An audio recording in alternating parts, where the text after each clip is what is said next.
I'll kind of just preface this whole section. We thought it was really important to include something on the education and training in the psychedelic space. I think with the boom of psychedelics into mainstream consciousness, especially after Michael Pollan's book, has come the boom in the education sector of this area of psychedelics. And with it, a lot of challenges, a lot of obstacles. And so we curated this panel out of the need to really talk about this, because it is, psychedelic education is a very new thing. We've come really far from, and I think Dave can speak to this. It used to sort of be career suicide to be involved in psychedelics. And now it's kind of like a really cool thing, and everybody wants to study it and become psychedelic therapists, and it's changed a lot. So that is the kind of reason for this panel. So please have a warm welcome for the speakers of the education and training. Thank you. Thank you very much.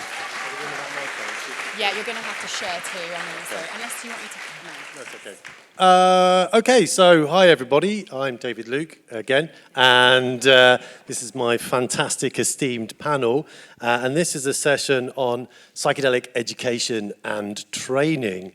I could spend all day introducing these wonderful characters, but what I'll do, I think, is give them 5 minutes each to introduce themselves and also speak just briefly about what issues are live for you currently around psychedelic training and education. So just to get the ball rolling. Anybody who'd like to go first? We don't have to do it in any particular order.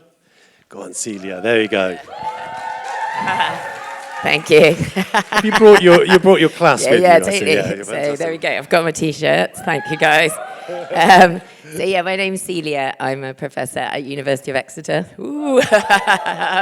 And as you might have seen, there's some sort of stuff going down in Devon. There was a panel earlier with all my other amazing colleagues, Leo, Peter, Andy, and Nina, who are also teaching on what we've recently established a postgraduate certificate in psychedelics, mind, medicine, and culture. And our first cohort have just finished their first module, which is really, really exciting. A great place to be. And I just wanted to give a shout, they're sort of giving a shout out to themselves, but give a shout out to, it's by far, I've been in academia 25 years. They are the most engaged and enlightened group of students I've ever worked with. So I hope that doesn't offend any other students I've taught that might be around here. But yeah, really extraordinary people. They made these T-shirts for this event. We didn't coerce them into this. So yeah, really wonderful. And it's really exciting to be in this place now. So we've set up a postgraduate certificate in psychedelics, and that's turning into a master's. That's online at the moment. And then we're starting also an in-person master's next year, so starting in September 2025. So really, really exciting times. I mean, it didn't get there without some struggles, a lot of them bureaucratic and convincing the university, but I think, it has become true to the vision that we originally had, which was in a context, which I'm sure you're all aware of kind of increasing colonization and medicalization, individualization, I'm saying lots of Asian, psychologization, I think is the main thing of psychedelics. We wanted to create an offering that was a bit more rounded, to give a really kind of broad view, teach people about the history, the context of psychedelics, and then also just to use a kind of truly transdisciplinary perspective on the field, because that really, we thought, would enable students and give them the skills to navigate, which is a really kind of complex and evolving field. So that's what we've done, and really excited with the results of that. So I think that's where we are now. I've forgotten what your original question was, Dave. Sorry, was the challenges. Yeah, so I think it is, one of the challenges for me is that in this context where, not here in breaking convention, but in the wider world, there are these forces that are kind of very swaying the field to this medicalization model and privileging certain types of knowledge over others. And that's something educationally we really wanted to try and address and counter with this program. So I guess we can ask the students how successful that's been. That's basically me and where I think things are now. Shall I hand over to Kurt? You may do. Yes, why not? Thank you very much, Celia. Okay.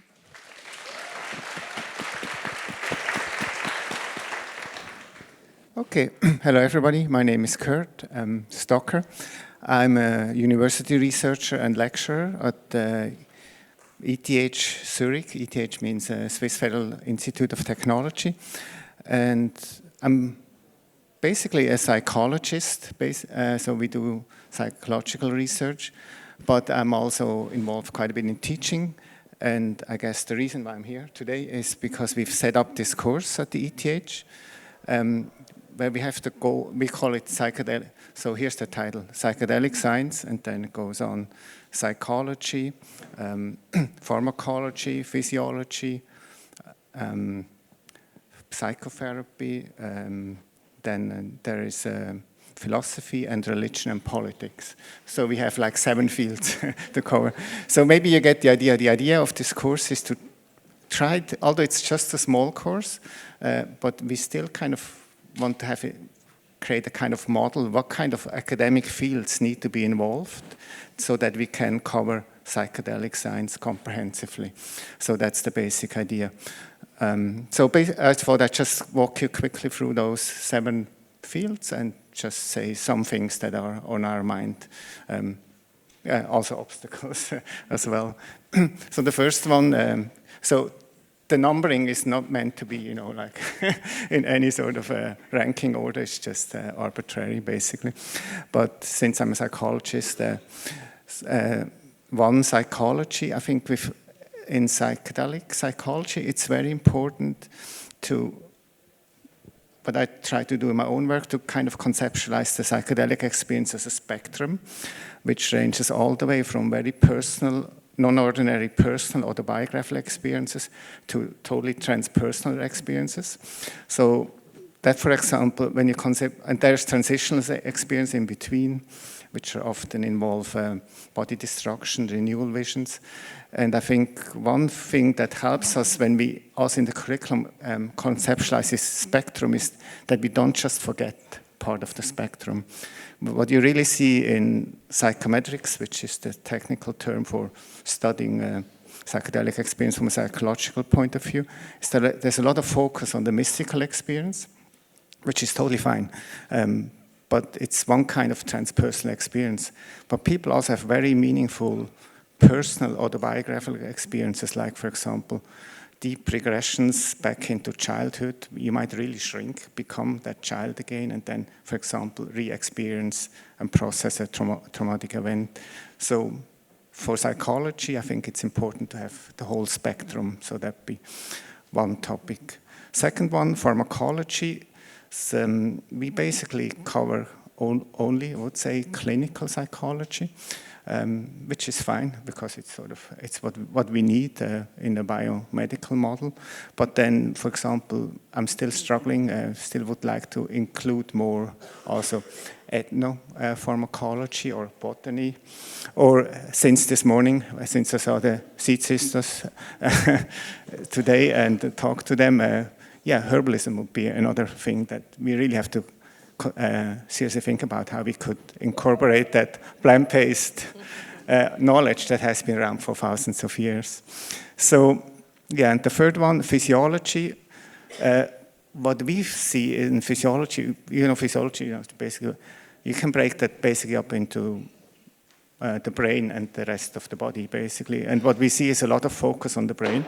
So we have a lot of brain studies, but not that many, what about the rest of the body? Ever since the 60s, we have very interesting documentation that people often have Kundalini-like energy experiences, like electric energy going from the spine all the way up to your brain.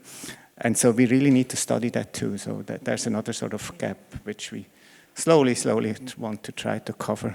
What's the fourth one is psychotherapy. And there, I think it's very important to have, I guess it's similar. In Switzerland, if you're a psychotherapist, you either have a psychological background or you have a medical background. And for us, it's very important that we represent both sides. So we have people that have more the psychological training, but we also have people that have more the medical training. So the medical ones are sort of the symptom specialists. But then from the psychological one, you often get a much more, doesn't mean that individual ones might do it differently, but overall speaking, you get a more holistic approach, a more explorative approach. And that actually often relates more directly to the psychedelic experience, because if you look at the psychedelic experience, it often targets the issues underneath and not so much always the symptoms. So yeah, definitely worthwhile looking at that too. Number 5 is philosophy, and there we have Peter Hughes as a lecturer, so you might have heard some of his work. But yeah, one of the great things about Peter is because if you have a deep psychedelic experience, then what do you do with it? How do you interpret that? So he's, for example, great in showing us that there is not just dualism and physicalism, but there's also other metaphysical views like monism, animism, and so on. So again, we try to, it's always a bit of a spectrum thing that we don't leave out important things. Yeah, number 6, religion. We'll put that into, because in religion, especially if you look at the Eastern, there would be many, many ways how you could incorporate religious studies in the curriculum. But one focus right now is that we have thousands of years of experiences where people have what they sometimes call spiritual awakenings. And sometimes you have a very similar experience with the psychedelics. But all the traditions say, this, once you have had a spiritual awakening, then you still have a long way to go. There's so many pitfalls, and you could really end up in a sort of ego-inflated path. So why not use that? Try to incorporate some of that knowledge, for the big topic integration. And finally, I think a bit over 5 minutes, basically done. Number 7, politics. Politics, of course, very important, because we have this absurd situation that these substances are still mostly illegal in most countries in the world outside of research context, and sometimes with special permissions.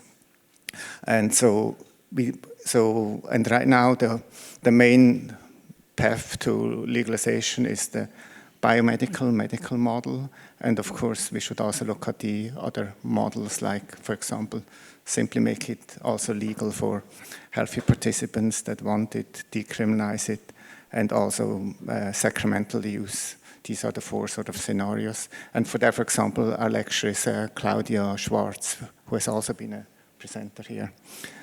Yeah, and then, so that's pretty much it. And number 8 is, whatever I've forgotten. Maybe herbalism and other things that you could always let me know. Thank you so much. Thank you, Kurt. Over to Maria. Thank you.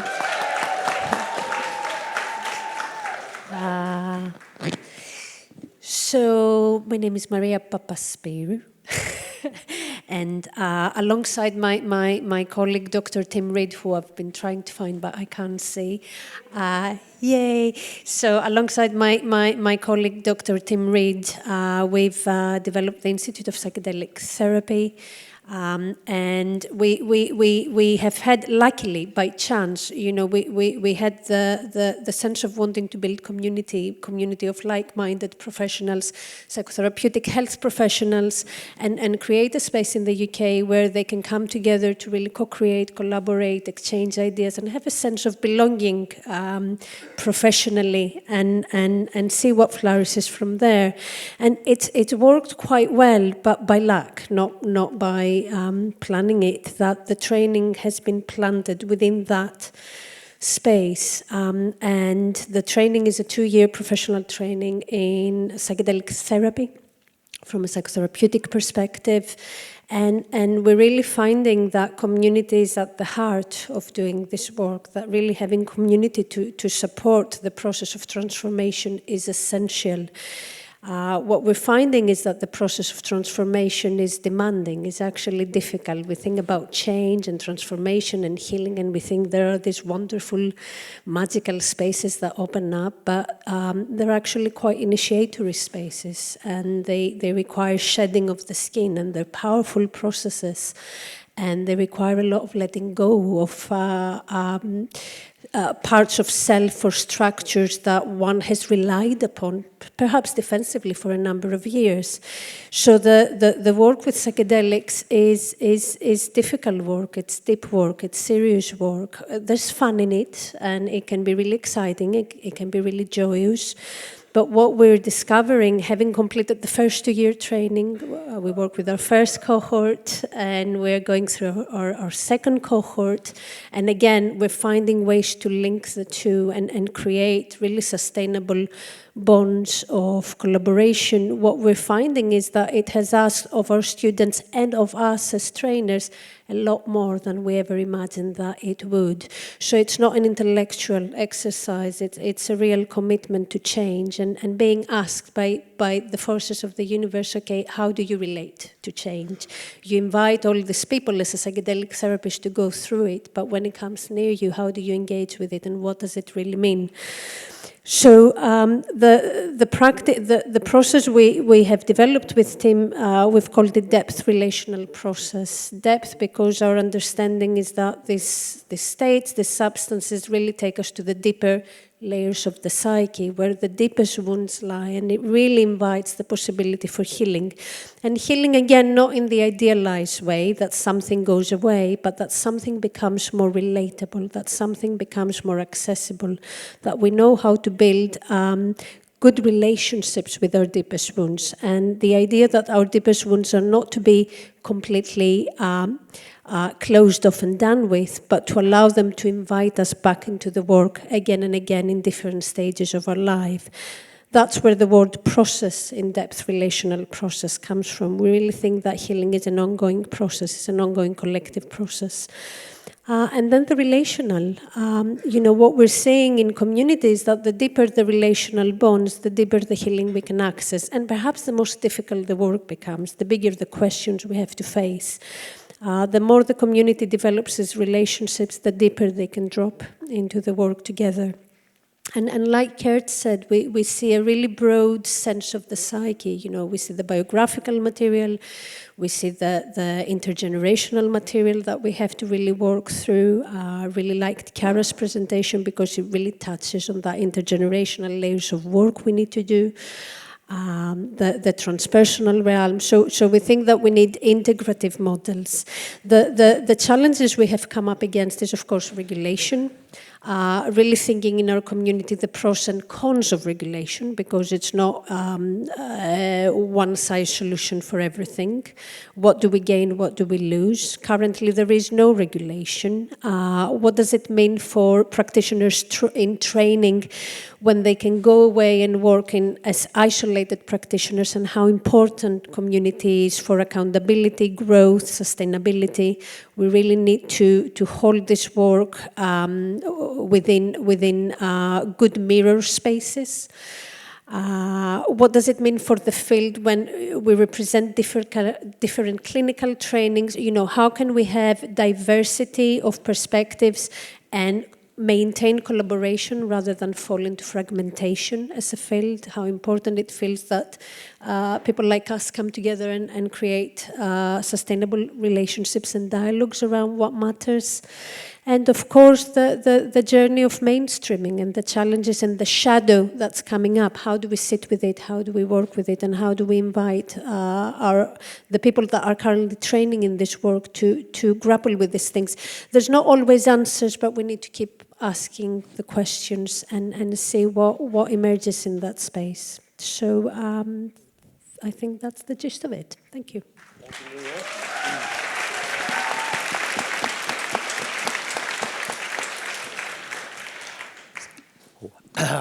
Oh, look, all these lovely people. Hello, my name's Julian Vayne. I'm an occultist, so I'm on the left field, at least as far as, where I am. So I'm interested in the philosophy and techniques of magic, and I've actually been fortunate to be in the Conway Hall, standing on this stage many times, but usually talking to audiences of pagans or other occultists. And I kind of come at this from a lineage tradition that academics these days refer to broadly as the Western Esoteric tradition. So the Western Esoteric tradition can be traced through text all the way back to the classical period, and includes the use of altered states of consciousness, particularly altered states of consciousness through psychoactive and indeed psychedelic substances. So I kind of come at this from the point of view of taking psychedelics as an initiatory experience, and what you're doing is you're engaging with a spirit. And we can talk a lot about what spirit that word might mean, but these are allies in our existence as people in the world, or they certainly can become our allies and can become our partners.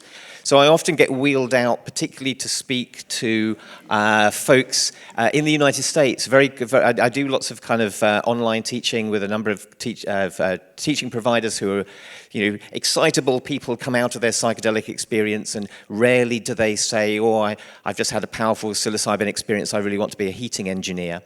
That generally they come out of their experience going, "Oh my God, that was amazing. I need to share it with a wide and diverse audience. And perhaps I too can be part of bringing this fabulous experience kind of into the world." So in the United States, one of the reasons that I get hired to talk to people is because, understandably, there's a great concern about cultural appropriation and the fact that a number of these substances have very deep lineages within the kind of entheogenic cultures of the Americas. So often I'm kind of asked to be a voice talking about how, our ancient druid ancestors would use MDMA in chambered tombs and other strangely ahistoric but nevertheless romantic and beautiful ideas. What I do, and obviously mindful of the fact that the war on drugs is still very much ongoing, and let's be very conscious of that. So in a jurisdiction where it is safe and legal to do so, I sit for people, and what I do is I work primarily with psilocybin, and I also support and mentor a number of other people who also do this work. So the psychedelic experience is a remarkable, strange, powerful, potentially damaging and disturbing, but also delightful and fabulous ecstatic experience. It's an everyday experience in the same way that being born or making love or dying are everyday experiences. And what I kind of bring to this is a real fascination with the way that, for example, in the contemporary psychedelic field of education, phrases and terms and language that I'm very familiar with, things like ceremony or things like, Kurt, you mentioned in passing, Kundalini experience. So these terms that are from the community that I'm part of are being brought in, and hopefully in a useful and productive way within the context of, for example, the medicalization of psychedelics. I would also say that it's interesting that we've had some really, really lovely, thoughtful reflections from clinical perspectives about the way we might use these substances, and it's very heartening to me to hear the uncertainty with which those things are being met. Because one of the concerns that I have is people who decide that they know what's going on. I certainly have no fucking idea what's going on.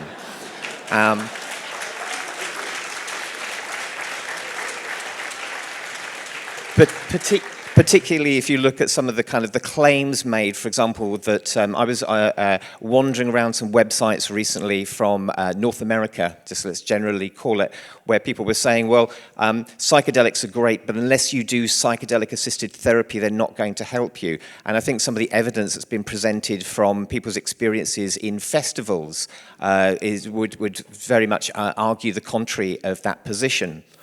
I think that the way that we understand these things and the way that we're able to integrate these into our culture is really essential. And the fact that we are still within the shadow of Richard Nixon's racist war on drugs is really important and powerful for us to recognize and also to actively oppose. So Kalindi Ai, who was a very amazing psilocybin warrior of inner space. So I was at a Zora festival speaking alongside Kalindi, and Kalindi said, he's an African-American dude, he said, "My people," meaning black people, "we did not get the vote by not breaking the law."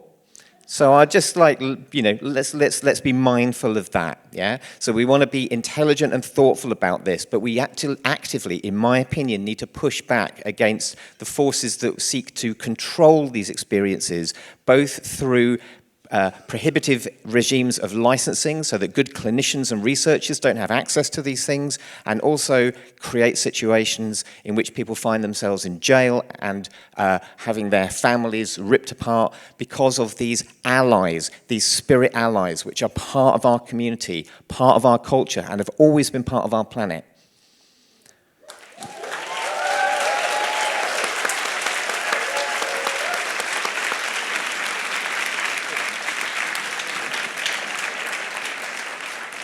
That was, well, pretty good introduction of yourselves there. I think that's pretty much it, really. I mean, that was amazing.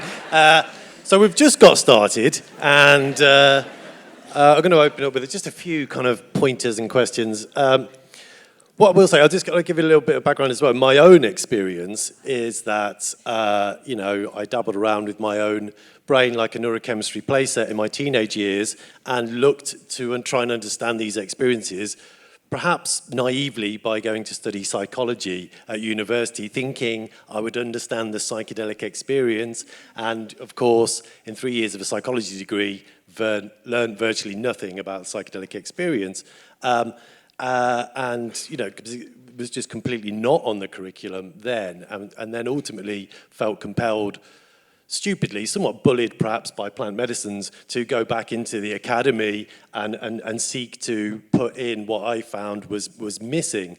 And in part of that journey, along with some other colleagues, we kind of began Breaking Convention, which is an educational charity, because we wanted to try and create an alternative university, because there was no university curricula where you could go and study about psychedelics. In fact, you couldn't study anywhere about psychedelics other than if you created it yourself outside of the academies, right? And so, Breaking Convention isn't just an event, it's actually a kind of educational community.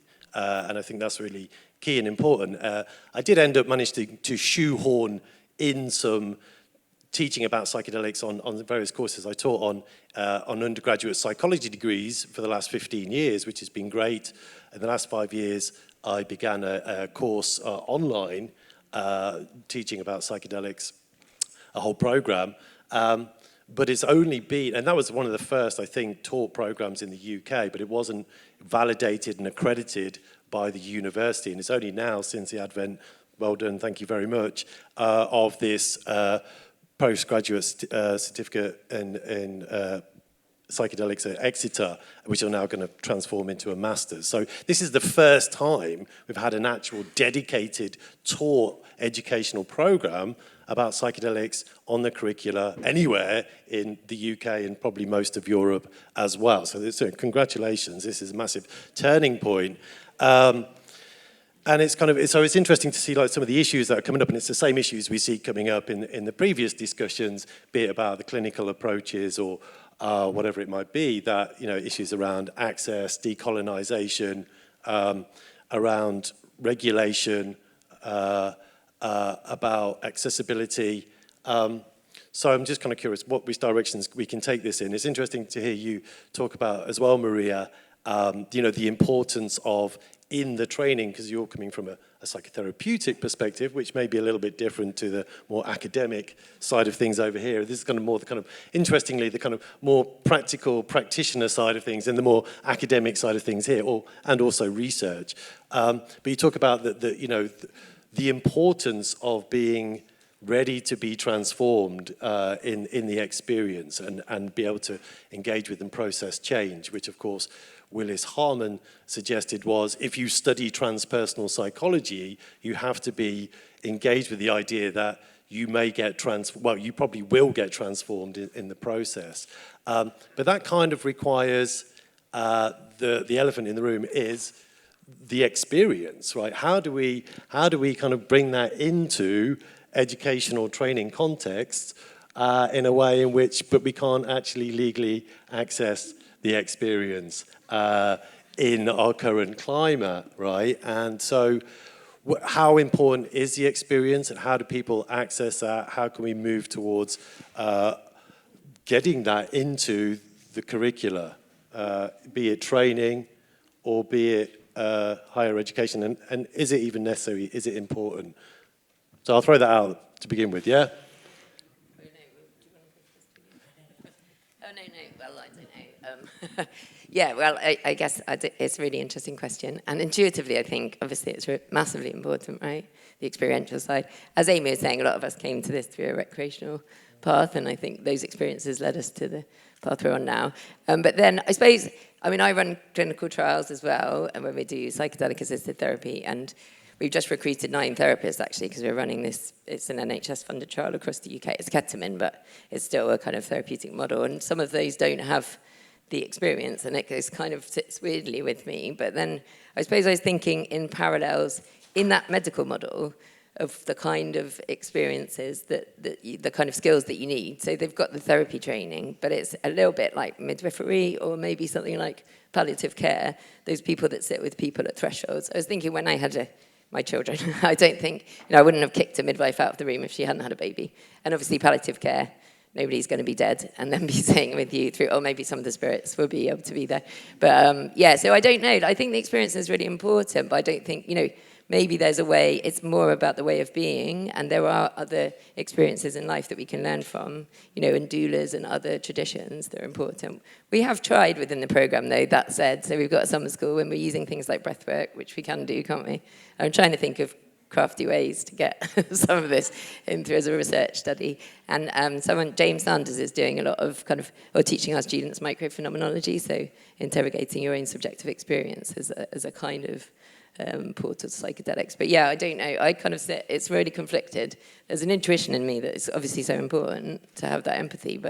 And also, I guess the other thing, which might be judgmental, I kind of think, well, when you've heard all about it and you've seen these people in having these experiences, wouldn't you be curious and want to do it? But then, yeah, I mean, obviously there is the law, isn't there, I suppose, that old chestnut. Hopefully we can change that. But yeah, those are some of my thoughts. Do you want to go, Julian?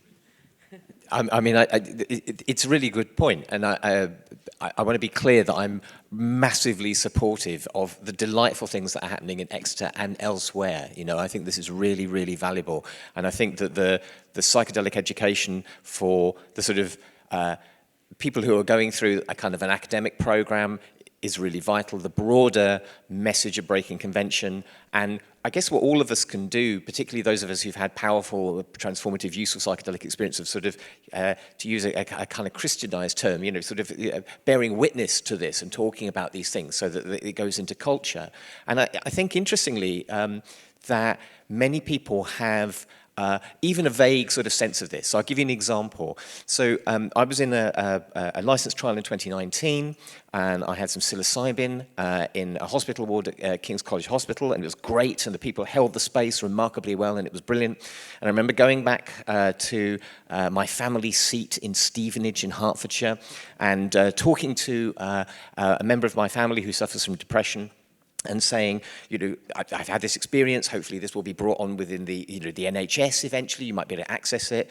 And they said, is it like one of those Red Indian dreams where they meet their ancestors and are healed? And I said, yes, it is exactly like that, right? So even kind of ambient within culture, there is those ideas are there. And as you rightly say, things like breathwork and many other kind of experiences in our lives, whether we're parents and kind of crossing that sort of that threshold into becoming parents, or sitting with those people who are dying, these are comparable experiences in many, many respects. So I think that I'm not an academic, but if I was running an academic program, I would be inviting those students to reflect on those experiences that they had, even if they've not taken the psychedelic, that might have a kind of a resonance or an overlap with these kinds of experiences.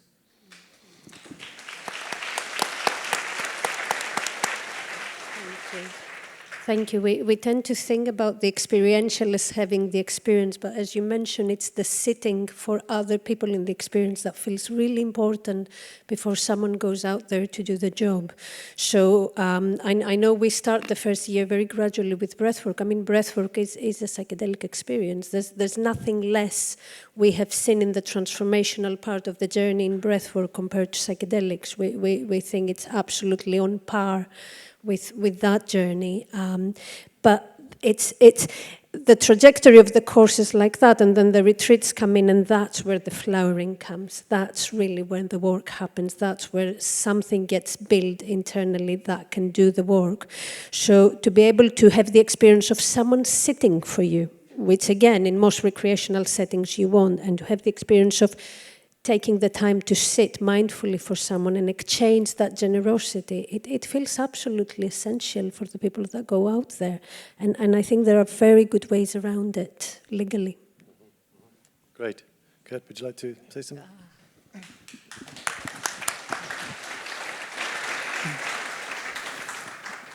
Well, I am more answered from the psychological perspective.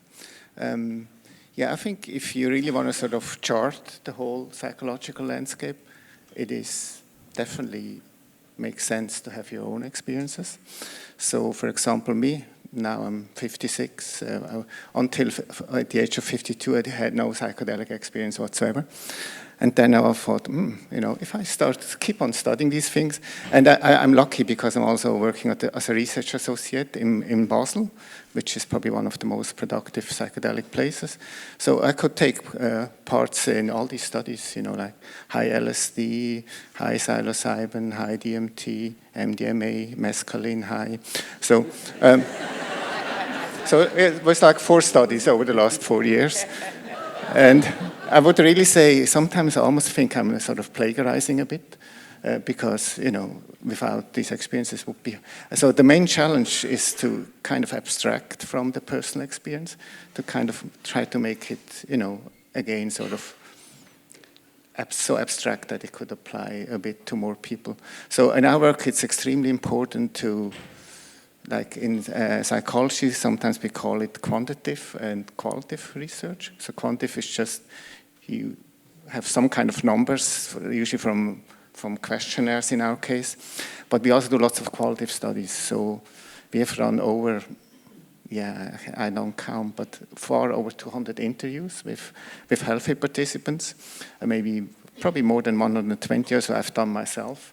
Where people just tell about the experience, instead of me already knowing everything, they just, they tell us a few days after the experience what they have experienced.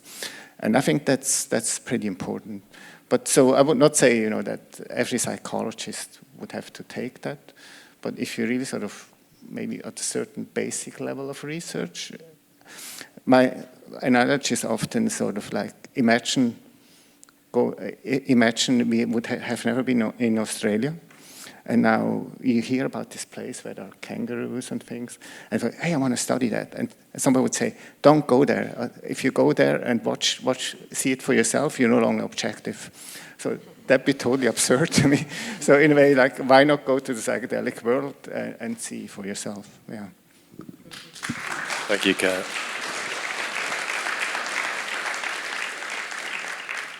I'm glad everyone seems to think here, at least, that you don't lose your total objectivity if you happen to have had a subjective experience. That's good to see everyone's in support of that notion.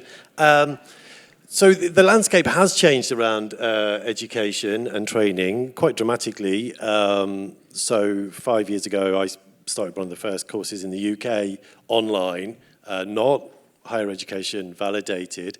And there were about 3 or 4 courses available globally at that point. Since then, last time I checked, there's a website, psychedeliccourses.com, believe it or not, of course, and they list, literally hundreds of courses that have now popped up in the space of the last 3 or 4 years, which, throws up some interesting questions about and these courses range from anything from a day to 3 years, right? With psychedelics, without psychedelics. You have to be a clinician, you don't have to be a clinician. And obviously, there is a great need currently as these things get rolled out as medicines for qualified, trained, experienced sitters and therapists, and yet it's still a wild west out there.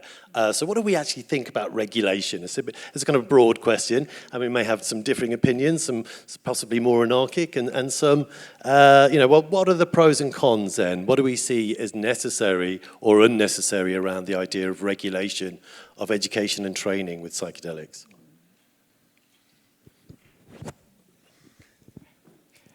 So I think it's in The Politics of Ecstasy, Timothy Leary, he talks about the idea of licensing for psychedelic users. You know, you might, like, in the same way that you might have a license to have a firearm, for example.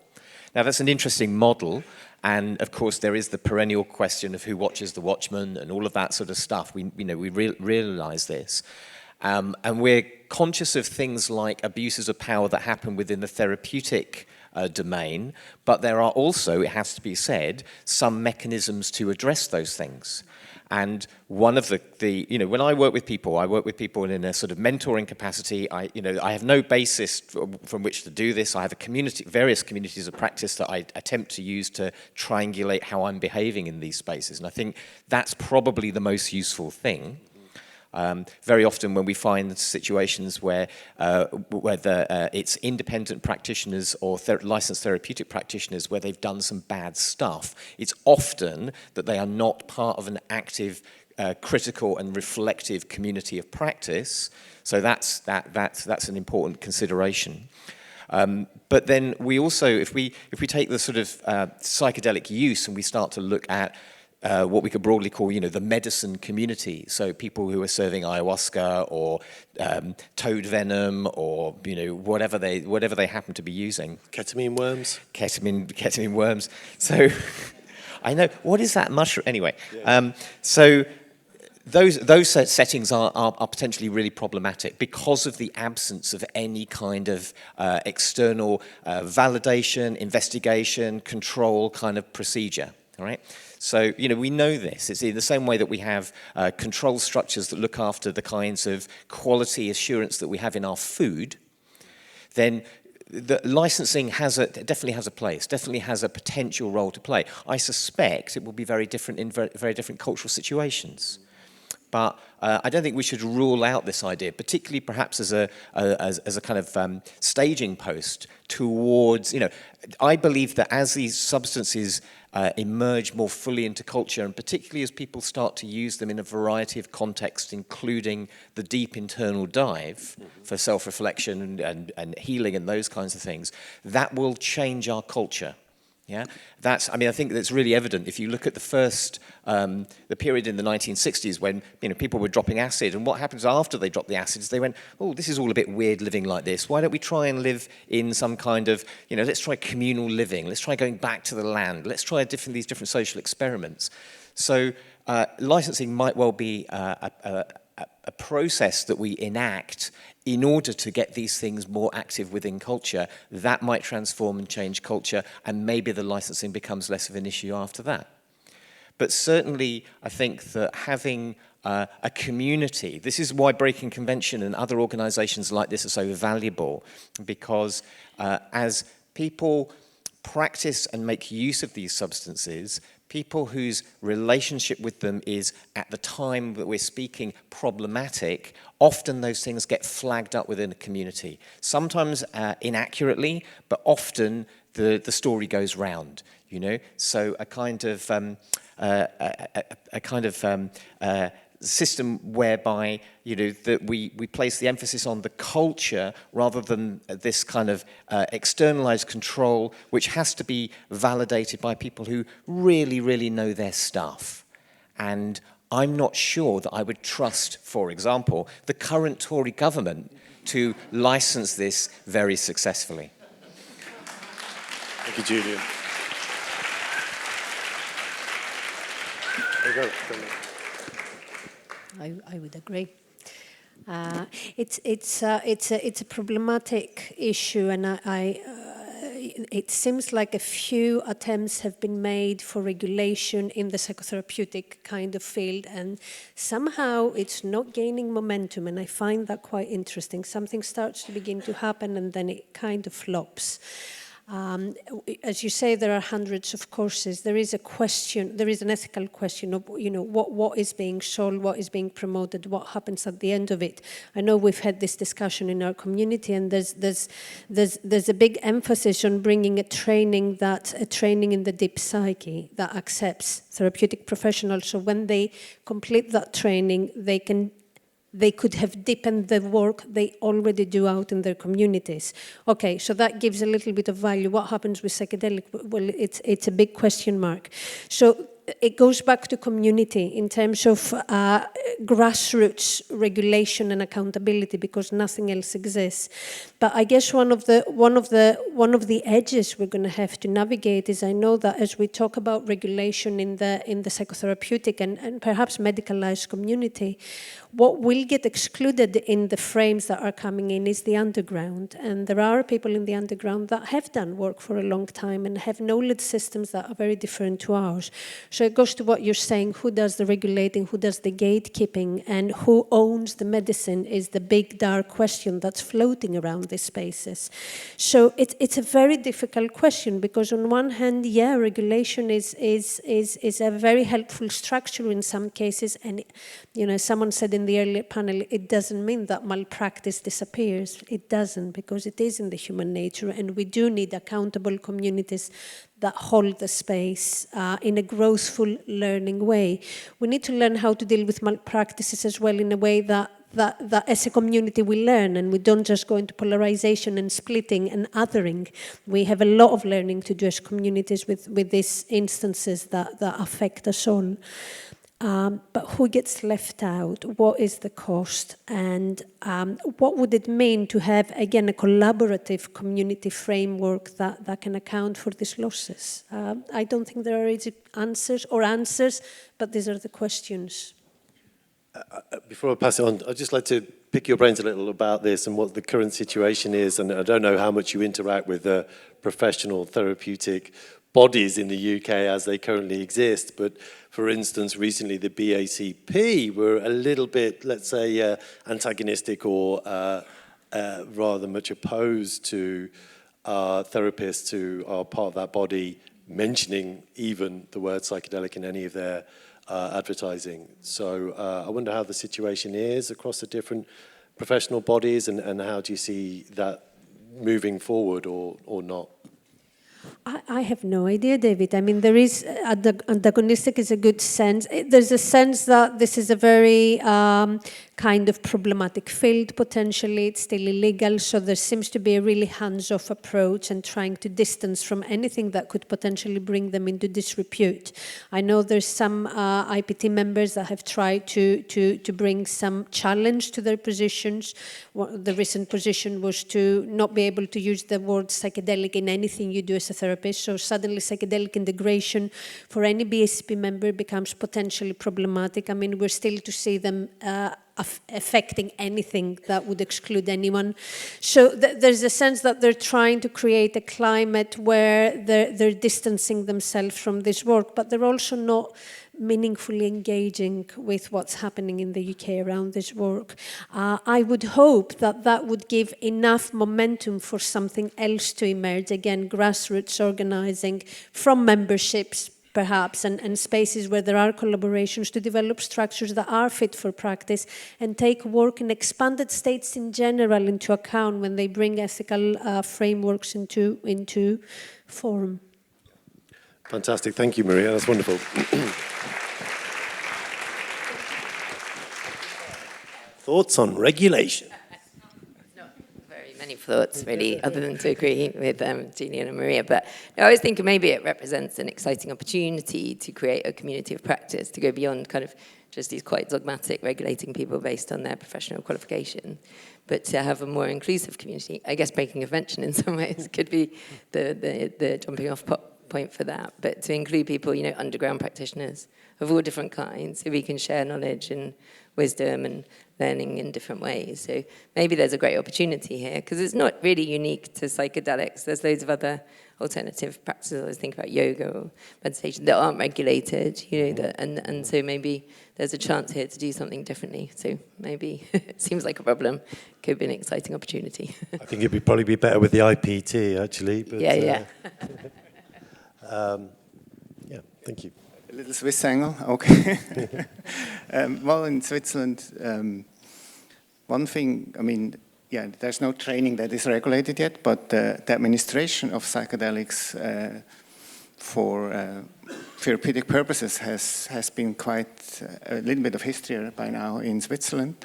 It used to be called compassionate use. Now I think it's called limited use.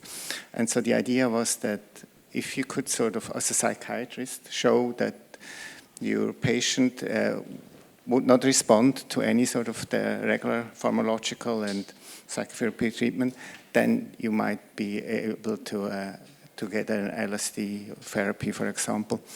So that's one thing, how it's regulated, and that still is, and that grew like from 2 medical people that were providing that therapy to dozens now. And yeah, I think the main problem there is that, you know, why is it always this last resort thing? That should be, in my opinion, of course, be changed. That I think if you're suffering from something, you should just be informed about all the different options.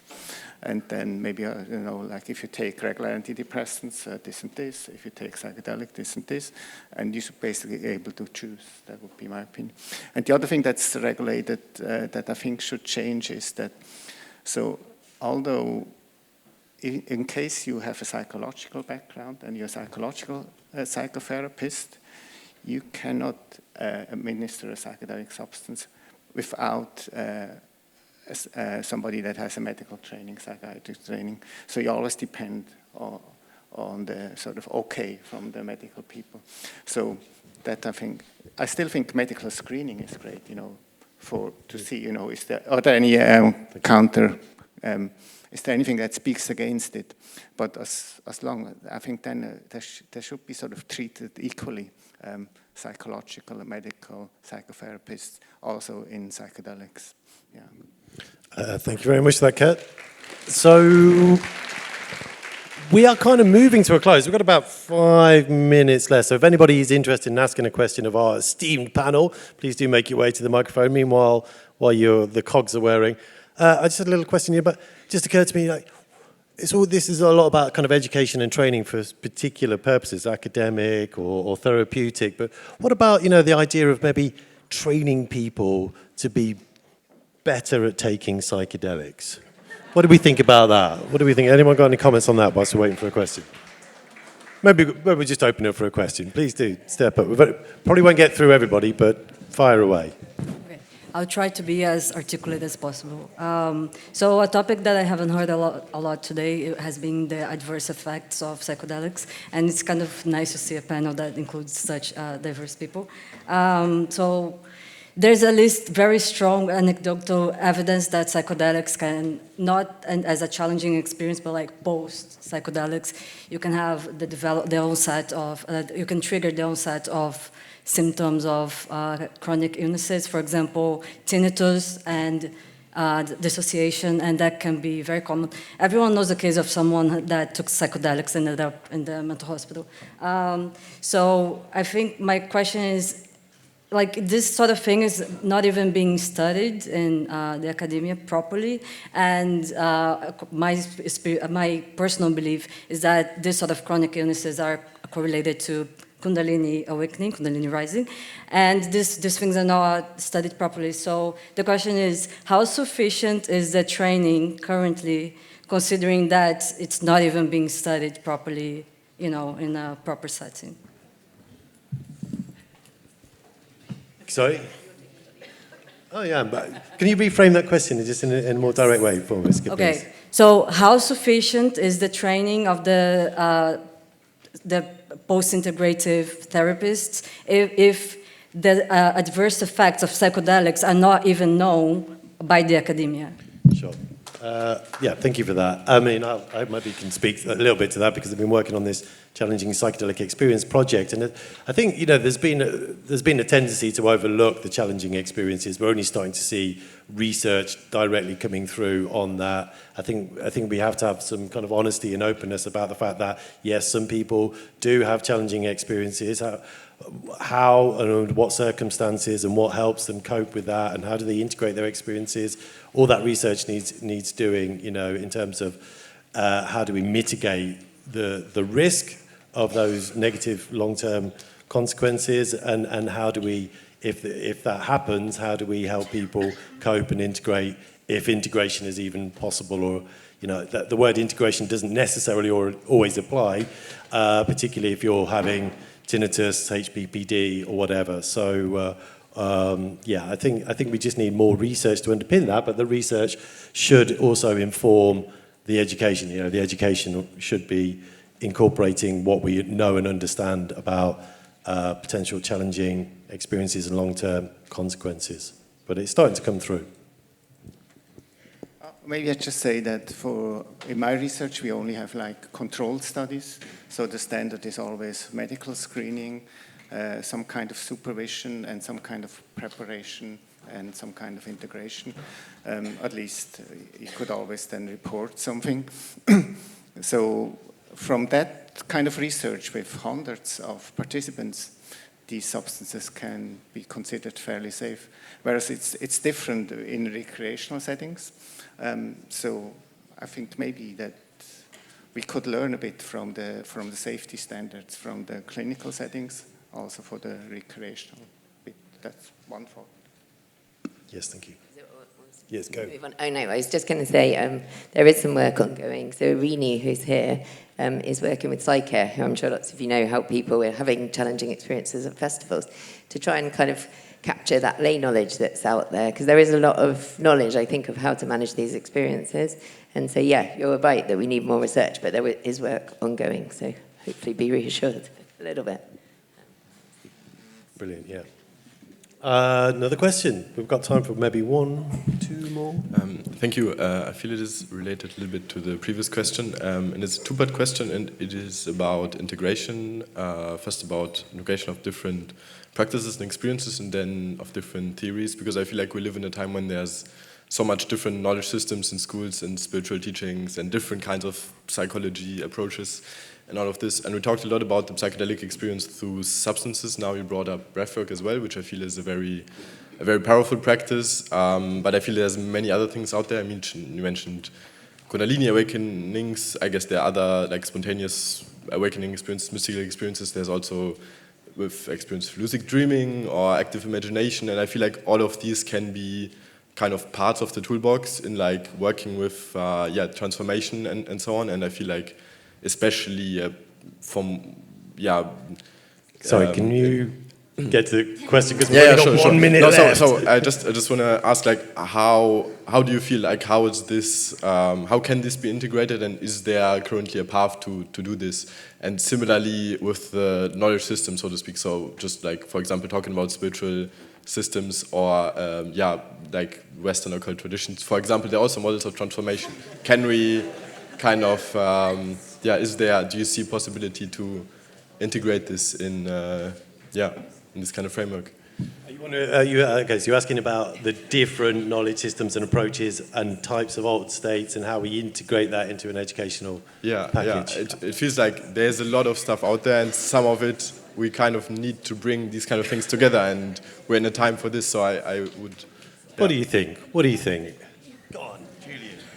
I think I get that one. So I think that there are a variety, a wide and delicious variety of ways of understanding these experiences, and I think that we should continue to have a wide and perhaps even bewildering variety of ways of understanding these experiences, and that the multiplicity and the uncertainty and the curiosity that's been demonstrated with these panels and people saying, well, you don't really understand this, that's the delicious thing about it. We have all these models in the same way that we have a model that looks, here's how a molecule looks. That's not really how a molecule looks, but it's useful for certain purposes.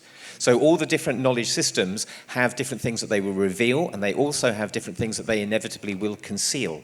And in terms of the flexibility, which I think you're talking about, which is the same kind of idea for me, in terms of preparation and integration for psychedelic experience, what we also need is the same thing. That is many things. So one of the situations that people often find is that they take a powerful psychedelic and then they might have negative health consequences from this. It's kind of like the equivalent of not doing any training and then going and running a marathon. And of course, afterwards, you might have any number of injuries or illnesses or even psychological problems from it. But if you train in order to prepare yourself for this, and then you have a mechanism for kind of cooling down through a variety of different practices, that may help. I hope that answers the question somewhat. Actually, that's all we've got time for. Can I add something brief? Okay. But also just to say, we talk about difficult psychedelic experiences. Maturational processes in life sometimes require crisis, and we don't have to eliminate crisis because sometimes that's the only way we grow forward. So having good systems to support the crisis into resolution is really important. Thank you, Maria.